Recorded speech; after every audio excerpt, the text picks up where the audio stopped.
A very good morning to all of you. सभी लोगों को मेरा नमस्कार।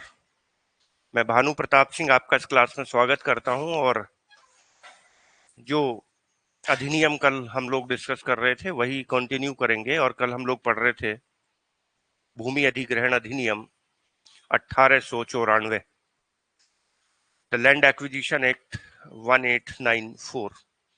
और कल मैंने आपके साथ ये डिस्कस किया कि साहब इस लैंड एक्विजिशन एक्ट को लाने का क्या पर्पज था, इस लैंड एक्विजिशन एक्ट के अधीन किस पर्पज के लिए लैंड एक्वायर की जाएगी और एक्विजिशन का क्या प्रोसीजर होगा। पहले एक प्रिलिमिनरी नोटिफिकेशन इशू होगा, उसके बाद प्रिलिमिनरी इन्वेस्टिगेशन होगा, और इस इन्वेस्टिगेशन के दौरान जो भी नुकसान हुआ हो टेन्योर होल्डर को वो उन्हें पे किया जाएगा या टेंडर किया जाएगा। उसके बाद नोटिस इशू होगा और टेन्योर होल्डर्स यदि ऑब्जेक्शंस करना चाहते हैं, लैंड होल्डर्स यदि ऑब्जेक्शन करना चाहते हैं तो वो सेक्शन 5A में ऑब्जेक्शंस करेंगे कलेक्टर के सामने। कलेक्टर्स उन ऑब्जेक्शंस को लेगा, पार्टीज को सुनेगा, हियरिंग करेगा और अपनी एक रिपोर्ट तैयार करेगा, और उस रिपोर्ट को स्टेट गवर्नमेंट या central government as the case में भी जैसी भी स्थिति हो उसके पास भेज देगा। उसके बाद यदि सेंट्रल गवर्नमेंट या स्टेट गवर्नमेंट को, जिसे अप्रोप्रिएट गवर्नमेंट यहाँ पे कहा गया है, समुचित सरकार, यदि उसको लगता है कि साहब पब्लिक पर्पज के लिए या किसी कंपनी के लिए लैंड एक्वायर की जानी चाहिए, तो वो एक डिक्लेरेशन गजट में पब्लिश करेंगे और जिसकी सूचना कलेक्टर को भी दी जाएगी। कलेक्टर फिर से सेक्शन 9 में नोटिस दिलवाएगा और फिर से जिसे ऑब्जेक्शन करना हो वो ऑब्जेक्शन कर सकता है। बीच में सेक्शन 7-8 में वो मेजरमेंट वगैरह करेगा, साथ में अर्जन की कार्रवाई स्टार्ट हो जाएंगी। और उसके बाद जो सेक्शन 9 में ऑब्जेक्शंस आएंगे उन्हें सुनने के बाद वो सेक्शन 11 में इंक्वायरी करेगा और अपना अवार्ड देगा कंपनसेशन के बारे में। अब चूंकि लैंड एक्वायर हो चुकी सेक्शन 7 में और 11 में फाइनली अवार्ड भी आ चुका ऑब्जेक्शंस के बाद कि किस व्यक्ति को कितना कंपनसेशन मिलना है, तो फिर अब बारी आएगी उस लैंड पर कब्जा करने की। तो सेक्शन 17 और 16 और 17 पर आइए, जरा तेजी से आइए एक बार। सेक्शन 16 कहता है कब्जा करने की शक्ति। लिख दिया, जब कलेक्टर ने धारा 11 के अधीन अवार्ड दे दिया हो तब वह भूमि पर कब्जा कर सकता है, और यदि वो कब्जा कर लेता है भूमि पर तो भूमि सब विलंगमों से मुक्त होकर सरकार में एब्सोल्युटली वेस्ट हो जाएगी।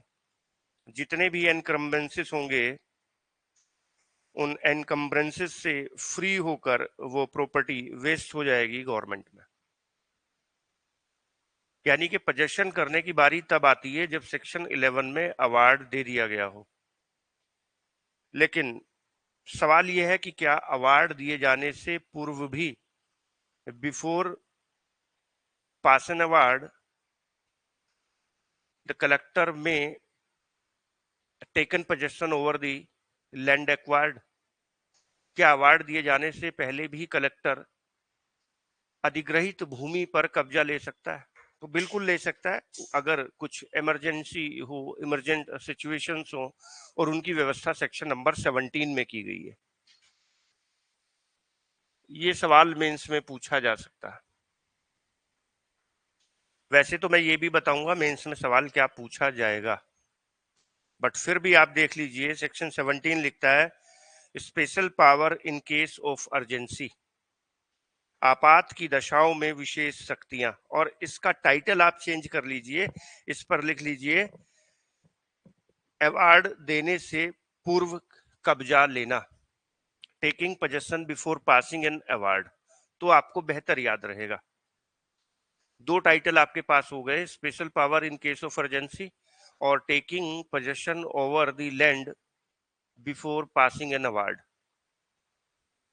दोनों तरीके से सवाल आ सकता है।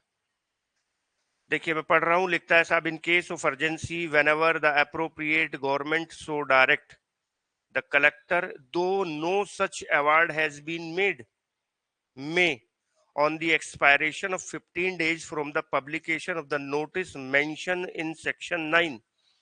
अब ध्यान कीजिए जरा, सेक्शन 4 में नोटिफिकेशन और इन्वेस्टिगेशन हुआ, 5 में कंपनसेशन, 5A में उस नोटिफिकेशन प्रिलिमिनरी इन्वेस्टिगेशन के अगेंस्ट ऑब्जेक्शन और वो डिसाइड हुए ऑब्जेक्शंस, रिपोर्ट भेज दी गई और सेक्शन 6 में फाइनली डिक्लेरेशन जारी हो गया कि ठीक है लैंड एक्वायर कीजिए। और सेक्शन 7 में पावर आ गई कलेक्टर के पास कि वो लैंड को एक्वायर करने की कार्रवाई स्टार्ट कर दे।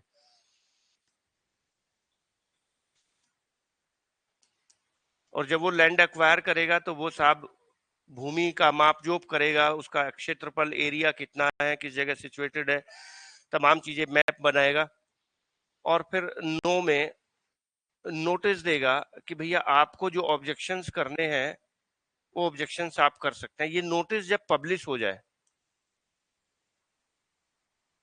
अभी अवार्ड आना है सेक्शन 11 में,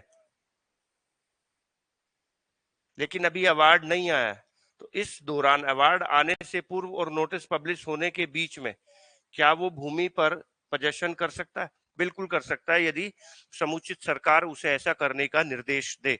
बट शर्त क्या है कि धारा 9 की उपधारा 1 में वर्णित सूचना के प्रकाशन से 15 दिन के बीत जाने पर ही वो ऐसा कर सकेगा।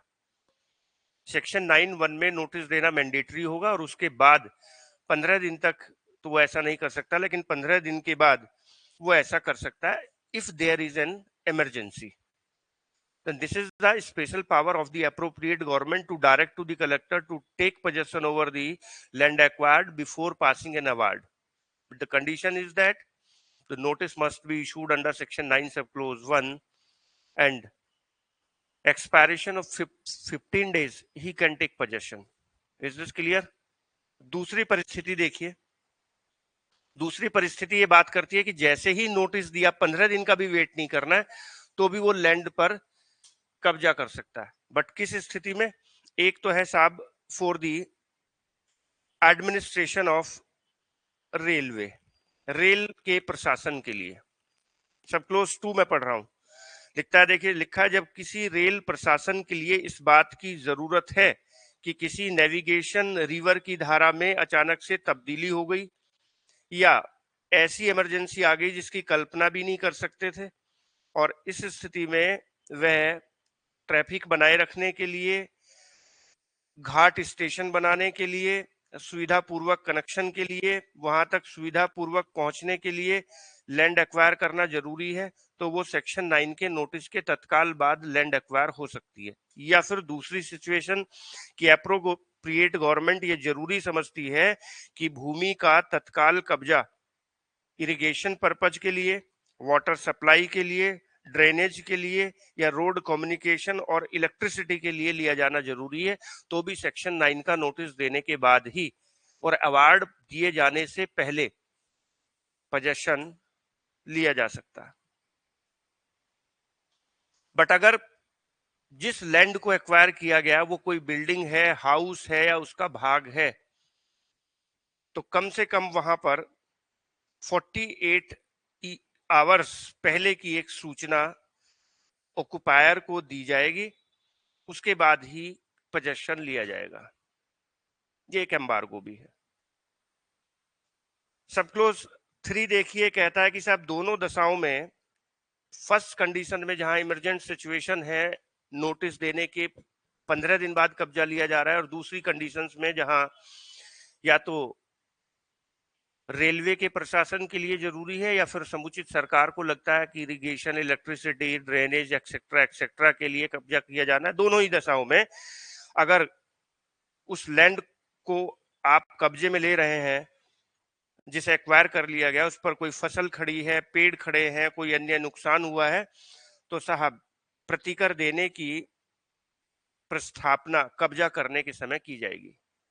उस नुकसान के लिए कंपनसेशन, बाकी कंपनसेशन कितना दिया जाना है वो तो अवार्ड में निर्धारित होगा सेक्शन 11 में, बट वो जो पोजेशन ले रहे हैं उस वक्त उस पर कुछ पेड़ खड़े हो सकते हैं, कुछ और इंप्रूवमेंट हो सकती है, फसल हो सकती है, अदरवाइज नुकसान हो सकता है, तो जो भी हुआ है उसकी भरपाई करने के लिए कंपनसेशन उसी वक्त दिया जाएगा जिस वक्त पोजेशन लिया जा रहा है। सब क्लोज 3A देखिए साहब, सब क्लोज 3 ये कहता है कि साहब before taking possession of any land under subsection 1 और subsection 2 the collector shall without prejudice to the provision of section 3। Section 3 में तो प्रोविजन है ही कि साहब जो नुकसान हुआ उसके लिए आप कब्जा लेते समय कंपनसेशन देंगे, प्रपोज करेंगे कि लीजिए आप इतना कंपनसेशन आपका बनता है। बट उसके अलावा कलेक्टर और क्या करेगा साहब, तो लिखा है कि साहब उन हितबद्ध व्यक्तियों को जो प्रतिकर के हकदार हैं उस भूमि के लिए जिसका कब्जा लिया गया, उसका जो भी एस्टिमेटेड बनता होगा, क्योंकि फाइनली भी कलेक्टर को ही डिसाइड करना है सेक्शन 11 में कितना कंपनसेशन बनना है, तो जो भी एस्टिमेटेड कंपनसेशन होगा उसका 80% या तो टेंडर किया जाएगा या फिर दिया जाएगा उसी वक्त। ये सब क्लोज 3A भी कहता है। तो सवाल ये था कि क्या साहब अवार्ड दिए जाने से पहले भी पोजेशन लिया जा सकता है? चूंकि सेक्शन 16 ये कहता है कि साहब जब अवार्ड दे दिया गया उसके बाद कलेक्टर पोजेशन लेगा, बट सेक्शन 17 बात करता है इमरजेंसी की सिचुएशंस की, उन इमरजेंट कंडीशंस की जहां पर अवार्ड ग्रांट करने से पहले भी कब्जा लिया जा सकता। ये एक पोर्शन था इंपॉर्टेंट समझने वाला। अब इसके अलावा दूसरा पोर्शन स्टार्ट होता है कि साहब जहां पर जिला जज या अपर जिला जज का कार्य शुरू हो जाएगा कि साहब इस अवार्ड के खिलाफ कोर्ट को रेफरेंस कब होगा, कैसे होगा, कौन रेफरेंस करेगा, रेफरेंस के लिए क्या कोई एप्लीकेशन जरूरी होगी, क्या कोई लिमिटेशन पीरियड भी दिया गया, रेफरेंस करेंगे तो क्या क्या उस एप्लीकेशन के कंटेंट होंगे, क्या क्या रेफरेंस में जाएगा कोर्ट के सामने, और उसके बाद कोर्ट उस रेफरेंस पर कैसे डिसीजन लेगा। ये अगला चैप्टर है, chapter number 3, reference to court and procedure thereon. आइए जरा से भी देखते हैं सेक्शन 18। लिखता है साहब एनी पर्सन इंटरेस्टेड। अब इंटरेस्टेड पर्सन कौन है? इंटरेस्टेड पर्सन की डेफिनेशन हमने पढ़ी थी, यदि आपको याद हो, कि वो व्यक्ति जो लैंड एक्विजिशन के परिणाम स्वरूप जो कंपनसेशन दिया जाना है उसमें हित रखता हो या जिसका उस लैंड पर ईजमेंट्री राइट हो, उसे इंटरेस्टेड पर्सन माना है। तो any person interested who has not accepted the award, जिसने अवार्ड को एक्सेप्ट नहीं किया, वो इससे दुखी है कि साहब अवार्ड डीएम कलेक्टर साहब ने सही तरीके से नहीं पारित किया।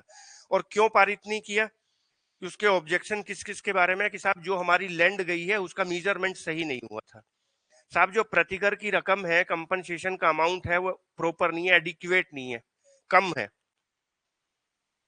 और साहब या प्रतिकर के डिस्ट्रीब्यूशन अपोर्शनमेंट के बारे में, जहां को भूमिदर थी उनकी लैंड ले ली गई तो एक को ज्यादा प्रतिकर दे दी गया, दूसरों को कम। तो मेजरमेंट के बारे में, अमाउंट ऑफ कंपनसेशन के बारे में, अपोर्शनमेंट के बारे में यदि उसे कोई ऑब्जेक्शंस है तो फिर वो एक एप्लीकेशन देगा कलेक्टर साहब को कि साहब ये जो अवार्ड है मैं इसे एक्सेप्ट नहीं करता हूं, इन ग्राउंड पर मैं इसे चैलेंज कर रहा हूं, आप इसे कोर्ट के सामने भेज दें। Is this clear? लिमिटेशन क्या है साहब? लिखा है ऐसा हर आवेदन उस दशा में जिसमें वह व्यक्ति जो आवेदन करता है कलेक्टर के सामने उस समय उपस्थित था जब अवार्ड दिया गया या उसका प्रतिनिधित्व किया गया, तो कलेक्टर के अधिनिर्णय की तारीख से 6 सप्ताह के भीतर। यदि वो इंटरेस्टेड पर्सन को सुना गया है कलेक्टर के सामने, चाहे इन पर्सन या एडवोकेट के माध्यम से, तब तो अवार्ड दिए जाने की तिथि से 6 सप्ताह के भीतर वो आवेदन कर सकेगा। और अगर उसे नहीं सुना गया है तो कलेक्टर ने जब सूचना दी थी सेक्शन 9(1) में, उसके प्राप्त होने से 6 सप्ताह के भीतर या फिर अवार्ड की तारीख से 6 महीने में, जो भी पहले समय पीरियड समाप्त हो जाता हो उस समय के भीतर वो आवेदन कर सकेगा। और आवेदन किस बात के लिए? कि मेरा जो अवार्ड आपने किया मेरे मैटर में उसको रेफर कर दिया जाए, भेज दिया जाए कोर्ट के सामने। तो रेफरेंस अब कौन करेगा साहब? आपने एप्लीकेशन दिया, अब रेफर करेगा मैटर को कलेक्टर, कलेक्टर टू कोर्ट। जब कलेक्टर रेफर करेगा तो कोर्ट को कुछ जानकारी भी भेजेगा, जाहिर सी बात है, यानी कि फाइल भेज रहा है पूरी कुल मिला के। तो सेक्शन नंबर 19 में लिखा है कि साहब क्या क्या जानकारी वो भेजेगा, वो आप खुद पढ़िएगा। अब कोर्ट के सामने मैटर पहुंच गया, कोर्ट उस पर नोटिस इशू करेगा, जो एप्लीकेंट है उस पर जो इंटरेस्टेड पर्सन है उन सब पर, और जहां एरिया और अमाउंट ऑफ कंपनसेशन को लेकर चैलेंज किया गया अवार्ड को, तब कलेक्टर को भी नोटिस जाएगा। उसके बाद कोर्ट देखेगा कि भाई कंपनसेशन एडिक्वेट है कि नहीं है, तो कोर्ट निर्धारित करता है कंपनसेशन।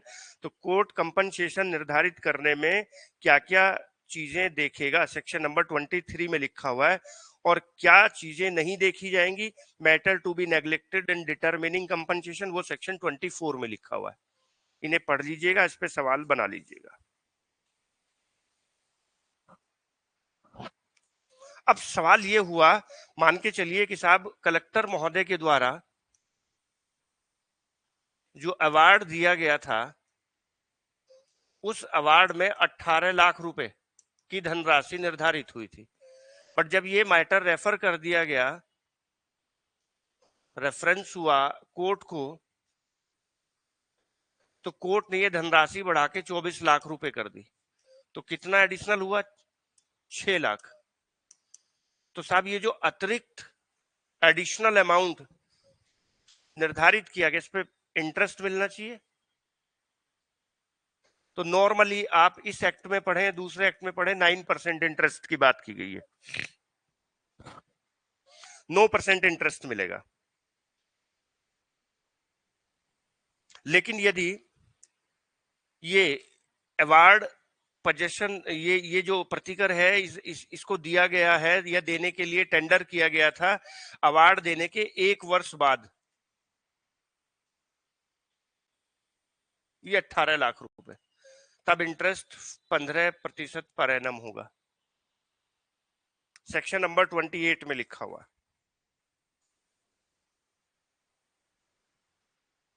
अगर को भूमिधर हैं और को भूमिधर के बीच कंपनसेशन का बंटवारा करना है, पोर्शनमेंट ऑफ कंपनसेशन की बात उठी और उससे रिलेटेड कोई विवाद उठता है, तो उस विवाद को भी कलेक्टर ही डिसाइड करेगा। सेक्शन नंबर 30 में लिखा हुआ है।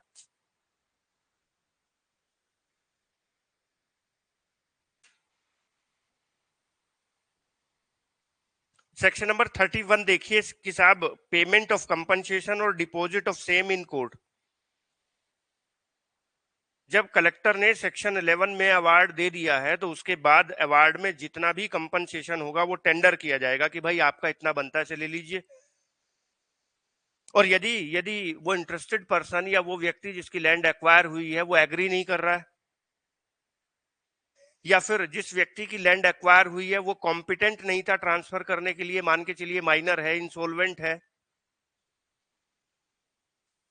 या प्रतिकर लेने का हकदार व्यक्ति कौन है इसके बारे में कोई डिस्प्यूट है, या अपोर्शनमेंट के बारे में कोई डिस्प्यूट है, तो फिर कलेक्टर उस रकम को कोर्ट में डिपॉजिट कर देगा।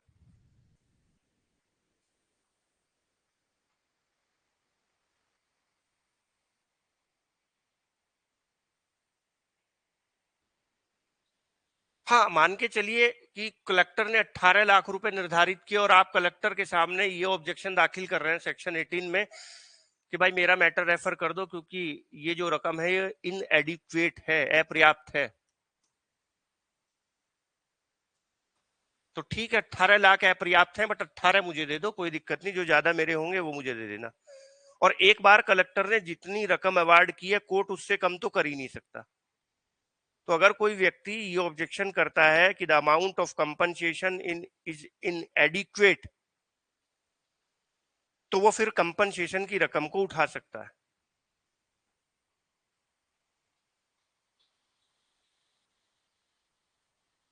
Is this clear? ये कुछ प्रोविजंस थे जो इंपोर्टेंट है, ये देख लीजिएगा। और बाकी सेक्शन नंबर निशान लगा लीजिए कुछ। 46 देखिएगा, पेनल्टी दी गई है। 49 देखिएगा, 46 उसके बाद 49। 49 ये कहता है कि साहब कोई हाउस है, बिल्डिंग है, उसका केवल पार्ट एक्वायर नहीं किया जाएगा यदि ऑनर ये कहे कि साहब पूरा ही एक्वायर कर लो, फिर पूरा ही करना पड़ेगा।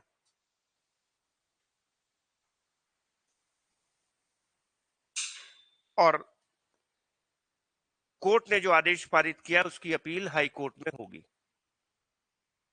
कलेक्टर के आदेश के खिलाफ रेफरेंस होगा, और कोर्ट, चूंकि डिस्ट्रिक्ट जज का कोर्ट है, एडीजे इस मैटर को देखते हैं, तो उसकी अपील जो है वो उच्च न्यायालय में होगी। ये कुछ प्रोविजंस थे लैंड एक्विजिशन एक्ट 1894 के। ठीक है साहब, अब चलते हैं नए वाले एक्ट पे, जिसे हम कहते हैं द लैंड एक्विजिशन एक्ट 2013, भूमि अधिग्रहण अधिनियम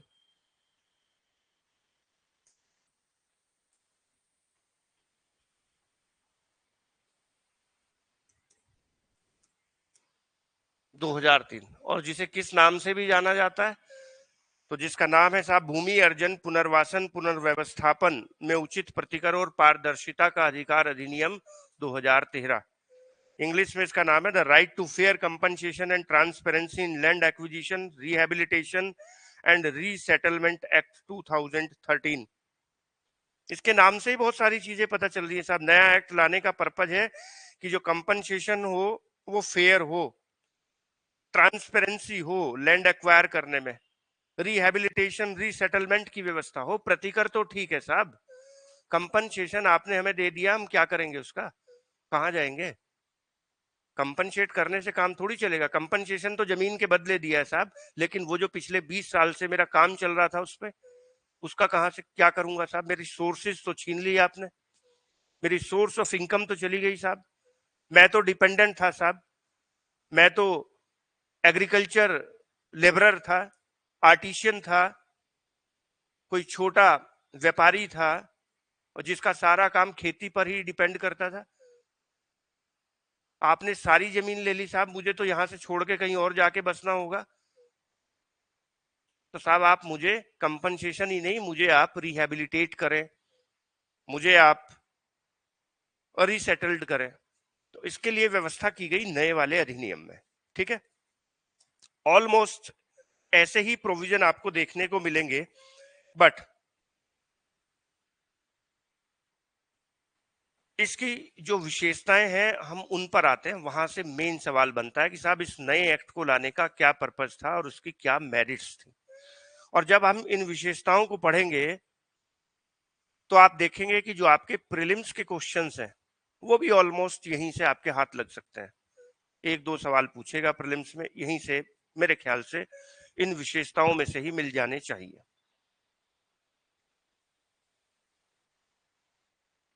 आप पॉइंट्स लिखते रहिए, सवाल खुद लिखेंगे आप, ठीक है। हेडिंग डाल लीजिए special features of the act, भूमि अधिग्रहण अधिनियम 2013 की विशेषताएं।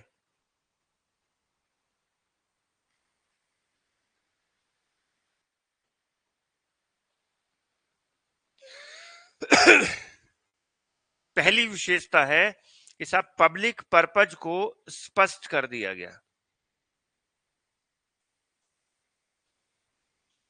पिछले वाले एक्ट में लोक उद्देश्य लोक प्रयोजन शब्द स्पष्ट नहीं था, जिसकी वजह से कई बार एक्विजिशन प्रोसीडिंग्स आर्बिट्रेरी मनमानी हो जाती थी। लेकिन इस एक्ट के माध्यम से पब्लिक पर्पज को स्पष्ट किया गया, अतः अब इस संदर्भ में कोई भी भ्रम नहीं रह गया। There is no doubt regarding the acquisition for public purpose.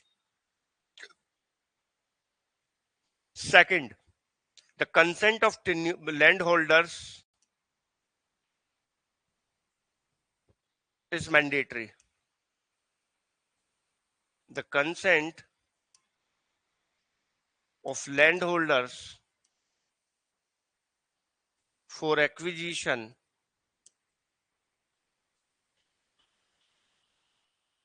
becomes mandatory.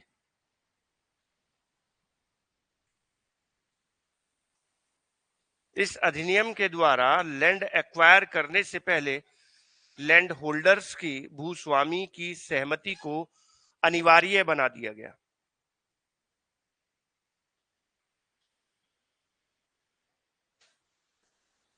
यदि लैंड प्राइवेट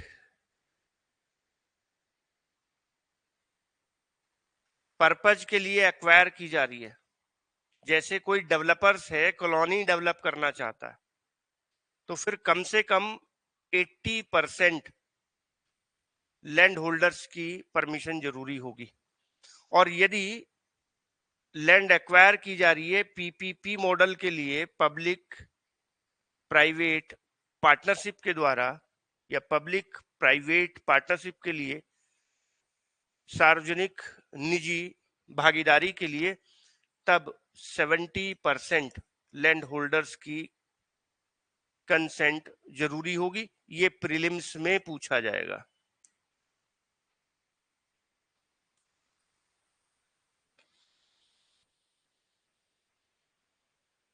इस एक्ट में अमाउंट ऑफ कंपनसेशन भी फिक्स कर दिया गया।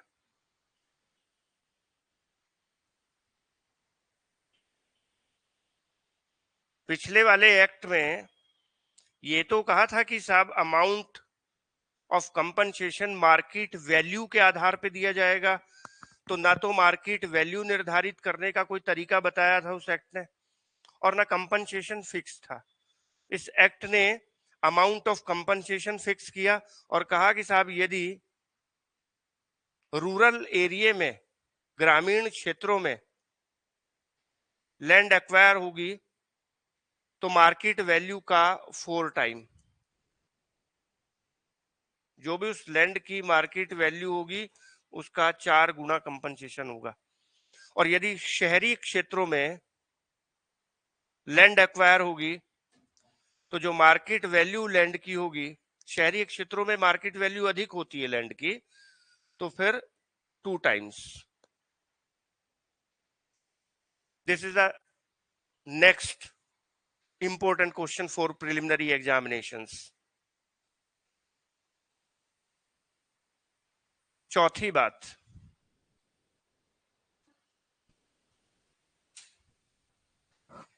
provisions are given in this act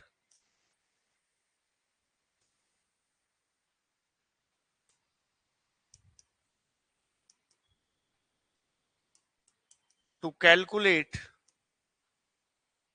या fair provisions लिख सकते हैं आप, are given in the act to calculate market value।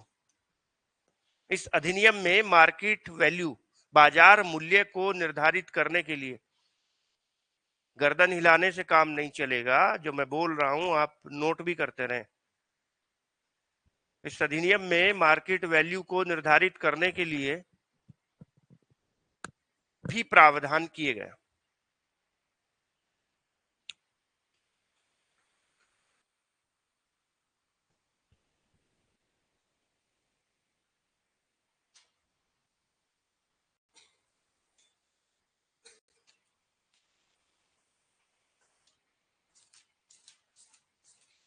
Ji, section 31 देखिए, 31 पे आइए जरा और उस पे लिख दीजिए मेंस का सवाल है। सेक्शन नंबर 31, नेक्स्ट विशेषता, उस पे मेंस का सवाल लिख दीजिए। सेक्शन नंबर 31 कहता है साहब, rehabilitation and resettlement award for affected families by collector. Second schedule है इस एक्ट की, जिसमें बताया कि कौन कौन व्यक्ति प्रभावित हो सकते हैं। तो उस अफेक्टेड फैमिली के लिए, प्रभावित परिवार के लिए, वो डेफिनेशन क्लोज में भी है अफेक्टेड फैमिली की डेफिनेशन, उस अफेक्टेड फैमिली के लिए collector rehabilitation and resettlement award देगा, इसकी भी व्यवस्था की गई है। इस पुराने एक्ट में इस तरीके की कोई बात नहीं थी। और अफेक्टेड फैमिली में कौन कौन आते हैं? एक तो वो परिवार ही आ सकता है, दूसरा साहब खेतीहर मजदूर आ सकते हैं, एग्रीकल्चर लेबरर्स, आर्टिशियंस आ सकते हैं, छोटे व्यापारी आ सकते हैं, एससी एसटी कैटेगरी के लोग आ सकते हैं, शेड्यूल कास्ट, शेड्यूल ट्राइब्स। तो इन सब व्यक्तियों के लिए भी पुनर्वास और पुनर्व्यवस्थापन पंचांट दिए जाने की व्यवस्था ये अधिनियम करता है, जो पुराने अधिनियम में नहीं था।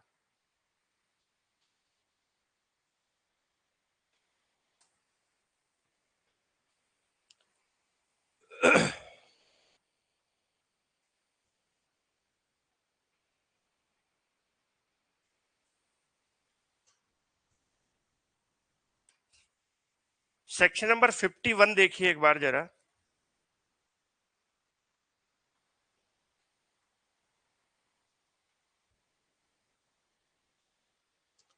51 बेयर एक्ट खोलिए, 51 पे पहुंचिए, लिखा है establishment of land acquisition rehabilitation and resettlement authority.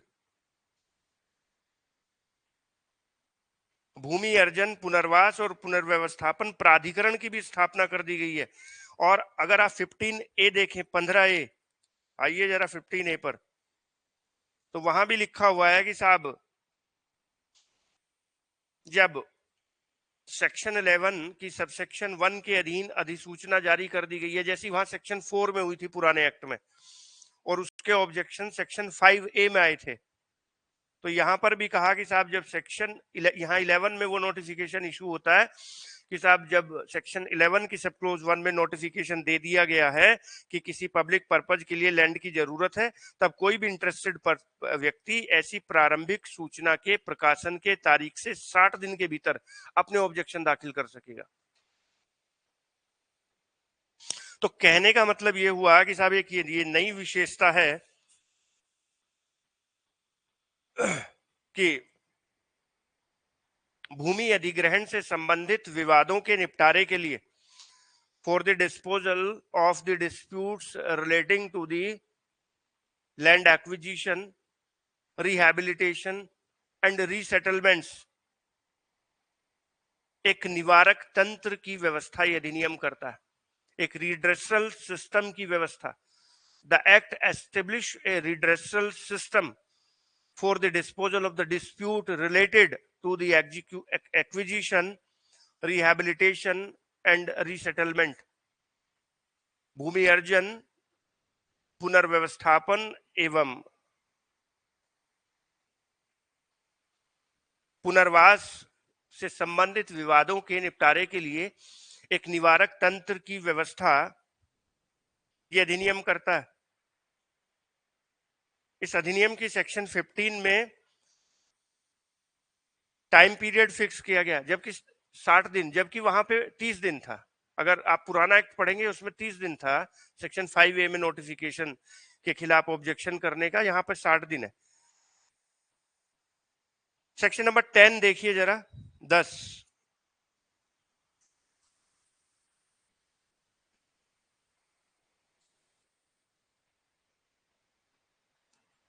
बड़ा इंपॉर्टेंट है सेक्शन नंबर 10, मेंस के लिए लिख लीजिए।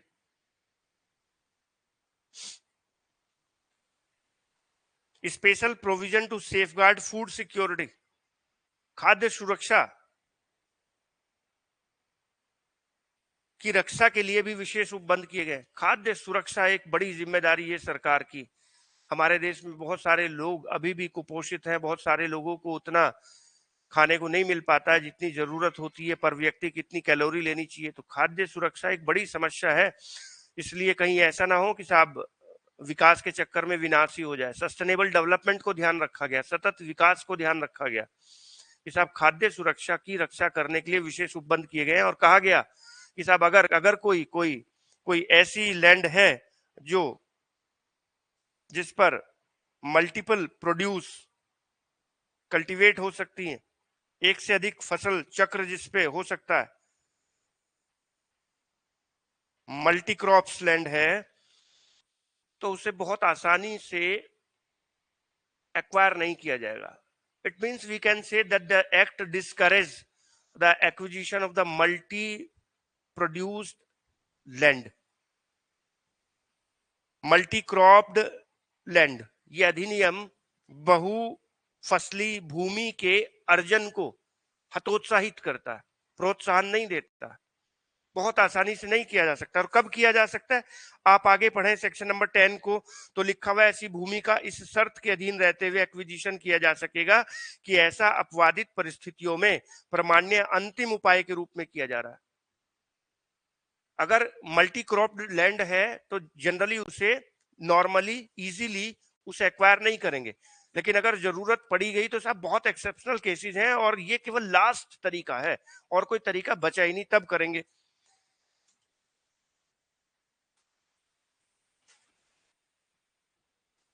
और आगे ये भी लिखा हुआ है सब क्लोज 3 में कि साहब जब बहुफसली सिंचित भूमि उपधारा 2 के अधीन अर्जित की जाती है, तब खेती योग्य जो बंजर भूमि है उसके समान क्षेत्र को कृषि के प्रयोजन के लिए विकसित किया जाएगा, या फिर अर्जित की गई भूमि के मूल्य के बराबर रकम खाद्य सुरक्षा बढ़ाने के लिए कृषि में यूज करने के लिए समुचित सरकार के पास जमा कराई जाएगी। तो साहब multi cropped land generally acquire नहीं होगी, एक्ट डिस्करेज करता है उसके एग्जीक्यूशन को, एक्विजिशन को। और अगर करनी पड़ी तो एक्सेप्शनल केसेस में, और जब जब केवल फाइनली यही एक हमारे पास रिलीफ बचता है तब हम करेंगे। और अगर ऐसा कर रहे हैं तो फिर या तो उतनी ही एरिया की बंजर भूमि जो वेस्ट लैंड है उसको रिजर्व करेंगे कि इसे हम एग्रीकल्चर के रूप में डेवलप करेंगे, या फिर उस लैंड के मूल्य के बराबर रकम खाद्य सुरक्षा के लिए सरकार के पास डिपॉजिट की जाएगी। ये पूछा जा सकता है सवाल आपसे, बड़ा ही आसान सा क्वेश्चन है, क्या एक्ट में मल्टी क्रॉप लैंड को एक्वायर किया जा सकता है? ये भी एक विशेषता है। सेक्शन नंबर 40 पर आइए, 40 पर।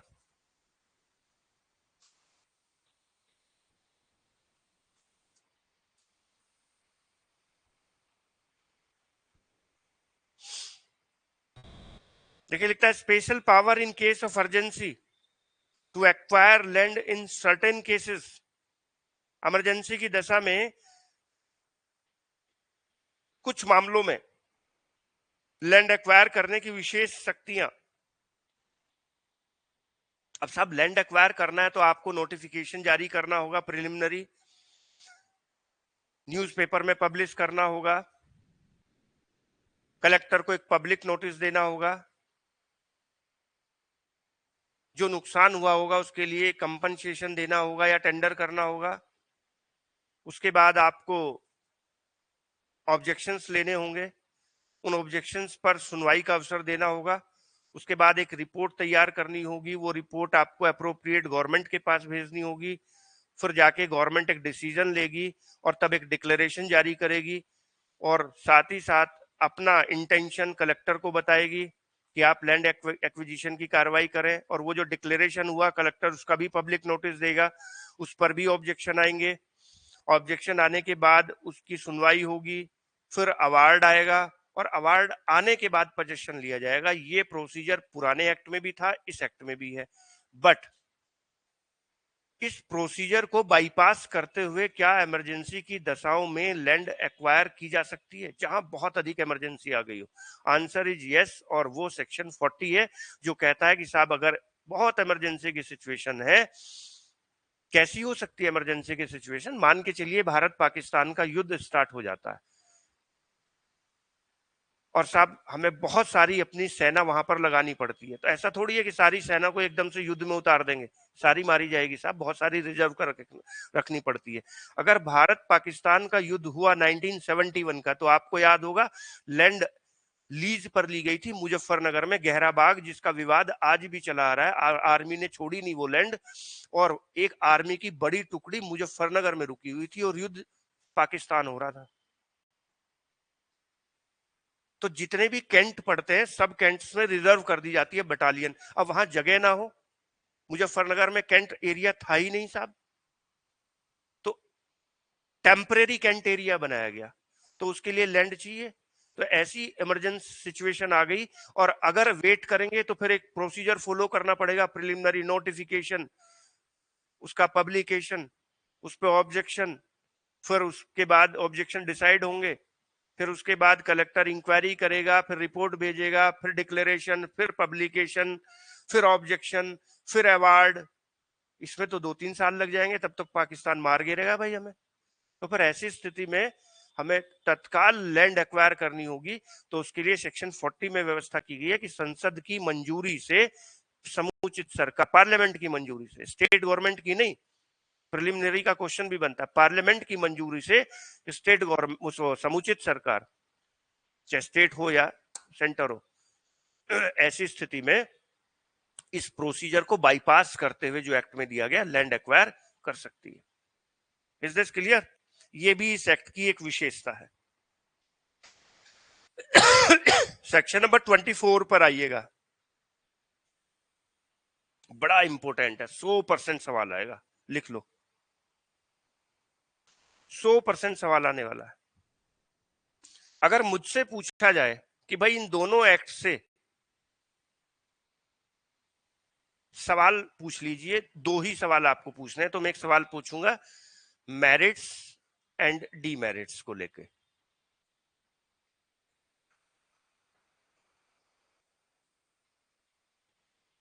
और दूसरा सवाल पूछूंगा सेक्शन नंबर 24 पे। अब इतना महत्वपूर्ण सवाल है। अब मेरी तरफ से आप कुछ भी पढ़ते रहना, ये आपकी जिम्मेदारी है, बट मैं आपको अपने हिंट्स दे रहा हूं। सेक्शन नंबर 24 बेसिकली क्या विशेषता है इसकी? ऐसा नहीं कि ऐसे प्रोविजन पहले एक्ट में नहीं थे। बेसिकली ये सेक्शन भूमि के उपयोग की समय सीमा निर्धारित करता है, जो कि 5 वर्ष है।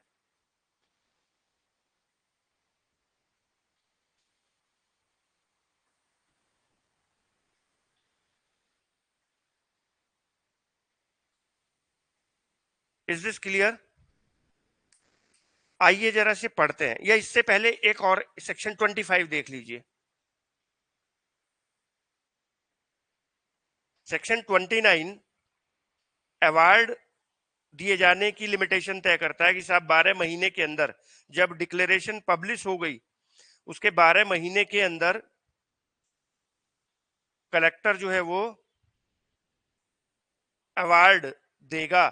पुराने एक्ट में ऐसा कोई प्रोविजन नहीं था।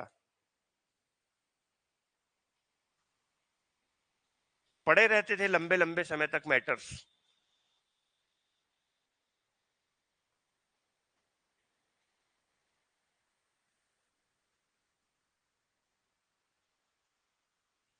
चलिए साहब, सेक्शन नंबर 24 पर सवाल देखिए क्या सवाल बनता है। मैं पढ़ रहा हूं, देखिए सेक्शन को। लिखता है, इस अधिनियम में अंतर्विष्ट किसी बात के होते हुए भी, नॉन ऑब्स्टेंटी क्लोज से ये सेक्शन स्टार्ट होता है।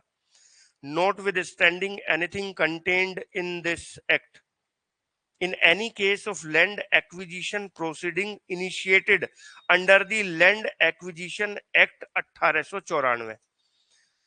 चलिए समझते हैं। हमारे पास एक्ट है साहब लैंड एक्विजिशन एक्ट 1894, और दूसरा एक्ट है हमारे पास लैंड एक्विजिशन एक्ट 2013, जो 1 जनवरी 2014 को लागू हुआ, जो 1 मार्च 1984, 1 मार्च 1984 को लागू हुआ। इन्होंने कहा कि साहब लैंड एक्विजिशन की प्रोसीडिंग्स यहां स्टार्ट हुई।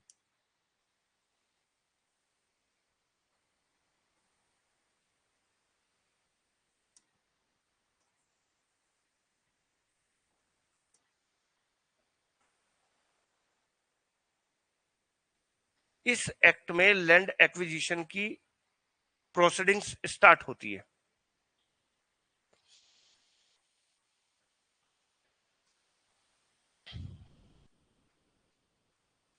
अब आगे देखिए साहब,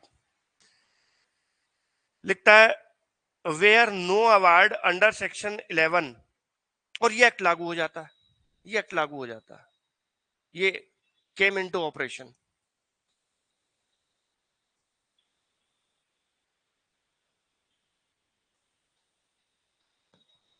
पेंडिंग चल रही है प्रोसीडिंग्स। पहली सिचुएशन बताई कि साहब अगर कोई अवार्ड नहीं आया, no award given under section 11, old act में 11 में अवार्ड आता है, तो कहा कि फिर इस नए एक्ट के प्रोविजन लागू होंगे। अब ये नया एक्ट लागू हो जाएगा।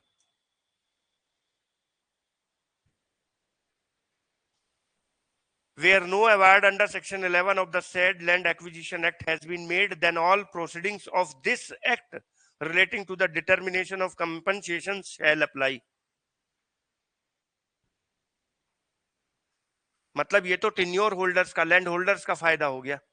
पुराने एक्ट में अगर कंपनसेशन मिलता तो बहुत कम मिलता, और नए एक्ट में कंपनसेशन मिलेगा तो रूरल एरिया में मार्केट वैल्यू का 4 टाइम्स और अर्बन एरिया में मार्केट वैल्यू का 2 टाइम्स। और साथ ही साथ जो अफेक्टेड फैमिलीज हैं उन्हें रिहेबिलिटेशन ग्रांट होगा, रीसेटलमेंट अवार्ड ग्रांट होगा। यहां तो फायदा ही फायदा। लेकिन अगर सेक्शन 11 में अवार्ड आ गया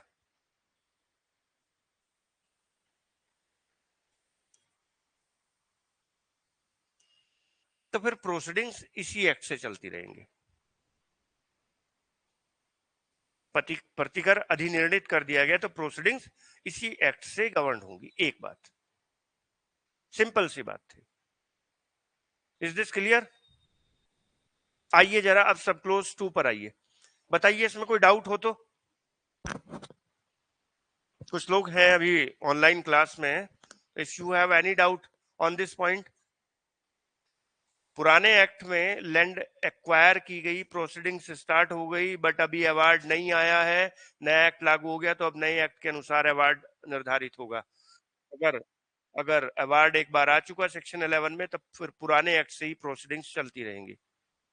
ठीक है, बहुत इंपॉर्टेंट बात है भी नहीं, इजीली समझ में आती है। सब क्लोज 2।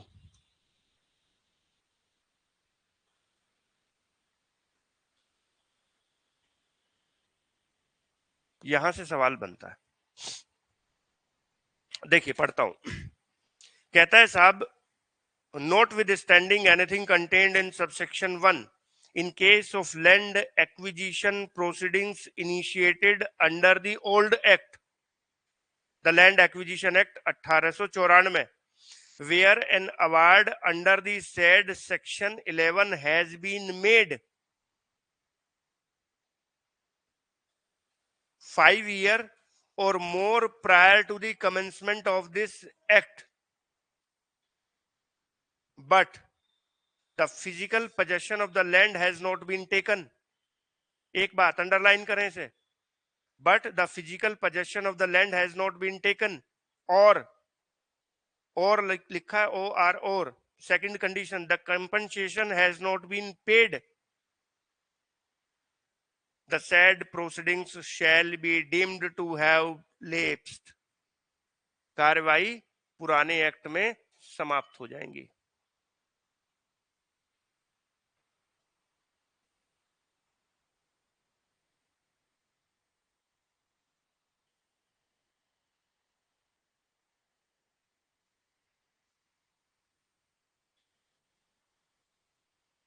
पांच साल की समय सीमा तय करता है एक्ट साहब। देखिए अब दोबारा समझिए सर, क्योंकि मुझे पता है आपकी समझ में नहीं आया, आप अर्जी फर्जी गर्दन हिलाएंगे। ऐसे मैंने भी बहुत बार गर्दन हिलाई है, कई बार तो जब समझ में नहीं आया और कई बार जब मैं समझना चाहता नहीं था, जब मैं छोटा हुआ करता था, है ना। ये कह रहा है कि साहब लैंड एक्विजिशन एक्ट 1894, यहां पर प्रोसीडिंग्स स्टार्ट हुई लैंड एक्वायर करने के लिए, एक्विजिशन के लिए। अवार्ड आ गया सेक्शन 11 में। अवार्ड का मतलब कंपनसेशन निर्धारित हो गया कि इतना मिलेगा आपको। इसी बीच नया एक्ट लागू हो गया, लैंड एक्विजिशन एक्ट 2013। जिस डेट को ये अवार्ड लागू हुआ और जिस डेट को ये लागू हुआ, ये लागू हुआ साहब 1 जनवरी 2014। तो 1 जनवरी इस डेट की, जो इस अवार्ड की जो भी डेट हो, डेट ऑफ अवार्ड, अगर हम यहां से और यहां तक देखें कितना समय हुआ, तो साहब या तो 5 वर्ष हो गए हो या 5 से अधिक। मिनिमम 5 वर्ष लिमिट तय की इसने भूमि के उपयोग की सीमा। पुराने एक्ट में जो अवार्ड दिया, उस अवार्ड को दिए हुए 5 वर्ष हो गए और ये एक्ट लागू हो गया, कम से कम 5 वर्ष या फिर 5 से अधिक वर्ष हो गए, 6 वर्ष 7 वर्ष, और ये एक्ट लागू हो गया। और साहब दो बातें, ना तो पोजेशन लिया गया अभी तक सरकार ने, नो पोजेशन, और नो कंपनसेशन, ना कंपनसेशन दिया, तो कह दिया कार्रवाई समाप्त। अब अगर सरकार चाहती है लैंड एक्वायर करना तो नए एक्ट में न्यू प्रोसीडिंग से स्टार्ट करो। आपने मजाक बना रखा है, अवार्ड आ गया, पोजेशन नहीं ले रहे आप, लटका के रखा आपने, आप कंपनसेशन नहीं दे रहे हो, लटका के रखा आपने, प्रोसीडिंग्स लेप्स हो जाएंगे। Is this clear? समझ में आ गया? ठीक है, तो जजमेंट लिखिए एक।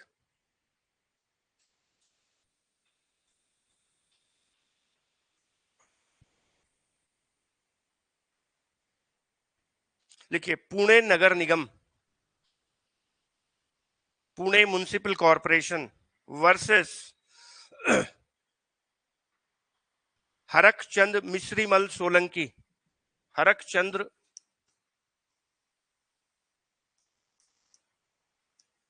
मिश्रीमल सोलंकी,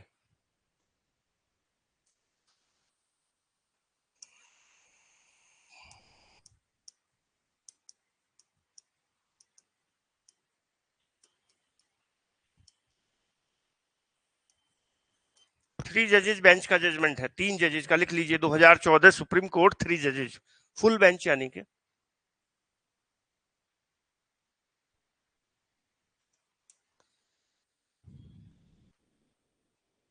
जो आपने अभी पढ़ा वही सुप्रीम कोर्ट ने कहा। क्या कहा? कि साहब यदि पुराने अधिनियम के अधीन भूमि अधिग्रहण की कार्रवाई प्रारंभ की गई थी और नया अधिनियम लागू हो जाता है और 5 वर्ष अवार्ड को हुए आगे हो गए हों या 5 से अधिक, ना तो कंपनसेशन दिया गया ना कब्जा लिया गया, तो ये कार्रवाई समाप्त हो जाएंगी। और अगर अब सरकार चाहती है कि साहब वो लैंड एक्वायर करे उसी लैंड को, तो उसे नए एक्ट के तहत फिर से कार्रवाई करनी शुरू होगी नई तरीके से। इसका मतलब तो ये हुआ कि साहब ये एक्ट किसके लिए बेनिफिशियल था, ये जजमेंट किसको बेनिफिट दे रहा है, किसको रिलीफ दे रहा है? लैंड होल्डर्स को। मजा आ गया भाई, अब ज्यादा कंपनसेशन मिलेगा।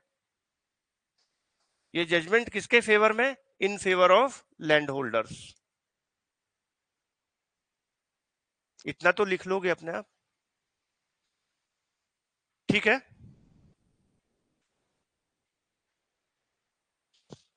देखो ना, इसके लिए नीचे लिखा हुआ है सब क्लोज 2 के, provided that where an award has been made and compensation in respect of a majority of land holding has not been a deposit in the account of the beneficiaries, then all beneficiaries specify in the notification for execution under section 4 of the said act execution shall be entitled to compensation।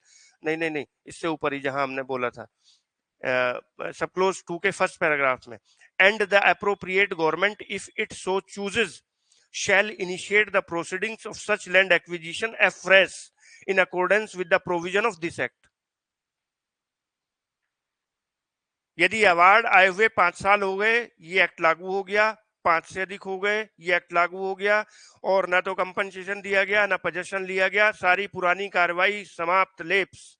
और सरकार अब यदि उसी land को acquire करना चाहती है तो नई सिरे से कार्रवाई शुरू करनी होगी, और वो भी इस नए अधिनियम के अधीन।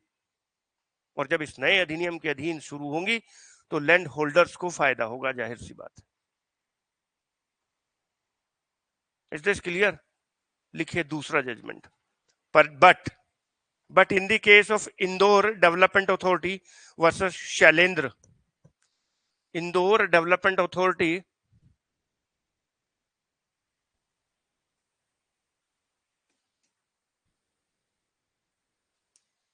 वर्सेस शैलेंद्र,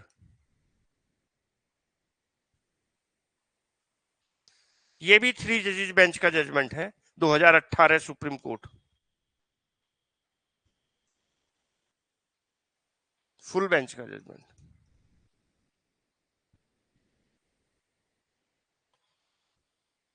लिखिए, in this case the honourable the full bench of Honorable Supreme Court has held that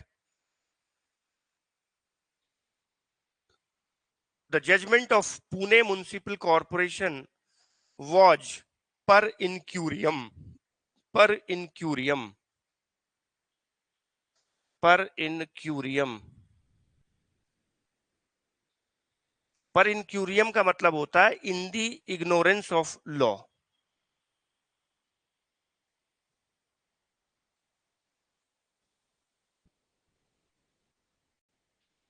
इस मामले में सर्वोच्च न्यायालय की पूर्ण पीठ ने कहा कि पुणे नगर निगम का निर्णय अनवधानता में अवधानता सॉरी अवधानता में नहीं, अनवधानता ही होगा, अनवैधानता,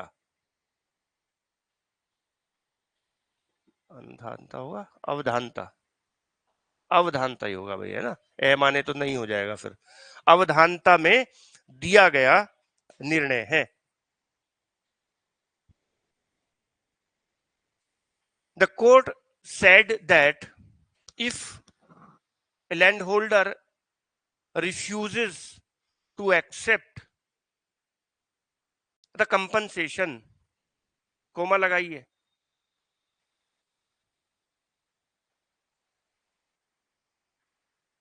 he cannot take benefit of their wrongful act. He cannot take benefit of their wrongful act, and the proceedings under the old act shall not be lapsed. सर्वोच्च न्यायालय ने यह भी कहा कि यदि कोई भूस्वामी, if any tenure holder refuses to accept the compensation, he cannot take benefit of their wrongful act, and the proceedings shall not be lapsed under the old act. यदि कोई भूस्वामी प्रतिकर लेने से इंकार कर देता है तो वह अपने गलत कार्य का लाभ नहीं उठा सकता, तो वह अपने गलत कार्य का लाभ नहीं उठा सकता, और ऐसी स्थिति में कार्यवाहियां पुराने अधिनियम के अधीन समाप्त नहीं होंगी.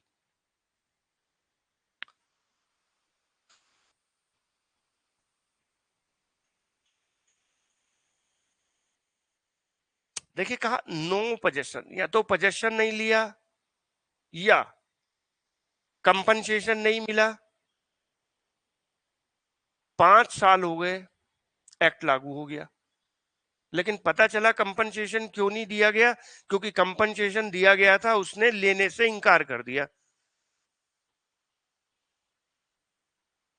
तो फिर साहब अब नया एक्ट लागू नहीं होगा, पुराने में ही कार्रवाई चलती रहेंगी.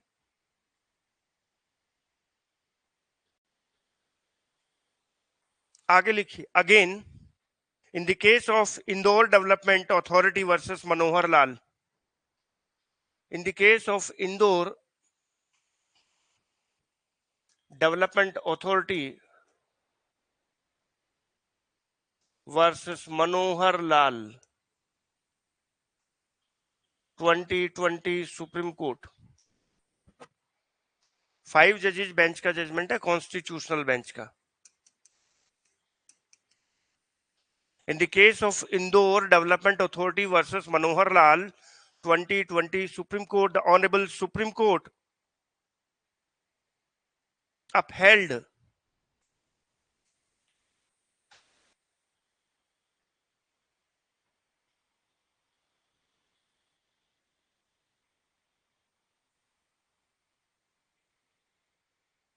Indore Development Authority 2018 verdict, upheld Indore Development Authority 2018 verdict, and overruled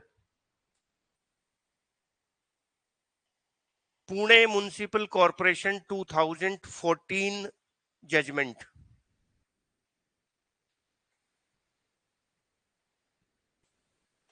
इस मामले में माननीय सर्वोच्च न्यायालय की संवैधानिक पीठ ने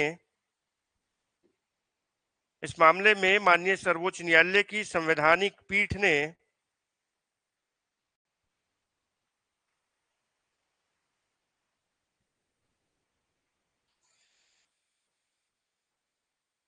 दो 2018 के इंदौर विकास प्राधिकरण निर्णय को पुष्ट किया और 2014 के उपरोक्त निर्णय को उलटते हुए यह कहा कि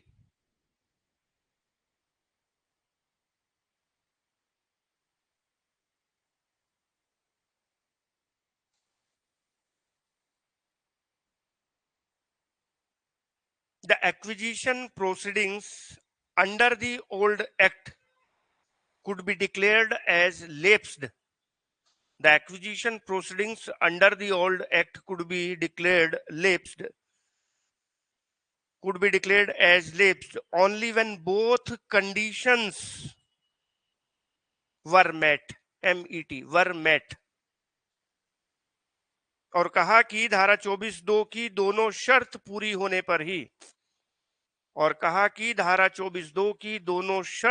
होने पर ही पुराने अधिनियम के अधीन अर्जन की कार्रवाई समाप्त घोषित की जा सकेंगी। धारा 24(2) की दोनों शर्त पूरे होने पर ही, अभी देखता हूं मैं, वर्तिका ने कुछ पूछा है, धारा 24(2) की दोनों शर्त पूरी होने पर ही कार्रवाई समाप्त घोषित की जा सकेंगी। अगर कंपनसेशन मिला पर पोजेशन नहीं लिया या वाइस वर्सा, तब क्या होगा? दिस वाज द क्वेश्चन जिसका आंसर ये 5 जजमेंट बेंच ने किया and this was the answer जो 2018 के इंदौर डेवलपमेंट अथॉरिटी ने किया। ये इशू था कि आपने जो वर्तिका सवाल पूछा है, ये इशू ऊपर वाले केस में नहीं देखा उन लोगों ने, और इसीलिए 2014 में नहीं है वो देख पाए, तो इसीलिए 2018 में कहा कि साहब आपका जजमेंट पर इनक्यूरियम है, इग्नोरेंस ऑफ लॉ है। क्योंकि ऐसा हो सकता था कि आपने कब्जा ले लिया, पोजेशन नहीं दिया,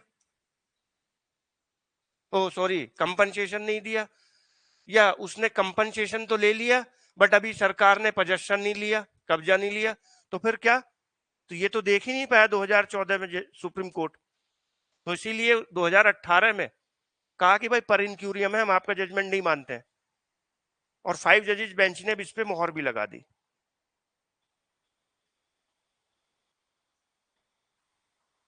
तो फिर अभी सुप्रीम कोर्ट ने 5 जजेस बेंच में क्या कहा कि साहब दोनों शर्तें पूरी होनी चाहिए। इसका मतलब अगर मैं कंक्लूजन की बात करूं तो देखिए 3 कंक्लूजन ड्रॉ होंगे। पहली बात, नो पोजेशन, सरकार ने कब्जा नहीं लिया, बट पेड कंपनसेशन,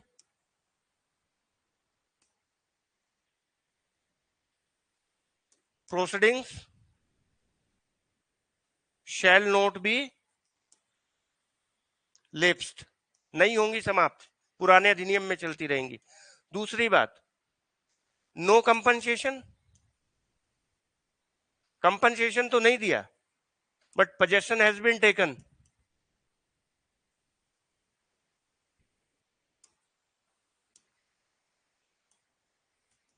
तो भी कार्रवाई पुराने अधिनियम में चलती रहेंगी, समाप्त नहीं होंगी। अब सुप्रीम कोर्ट ने क्या कहा? 5 जजेस बेंच ने दोनों शर्तें पूरी होनी चाहिए, no compensation, no possession, proceedings lapse.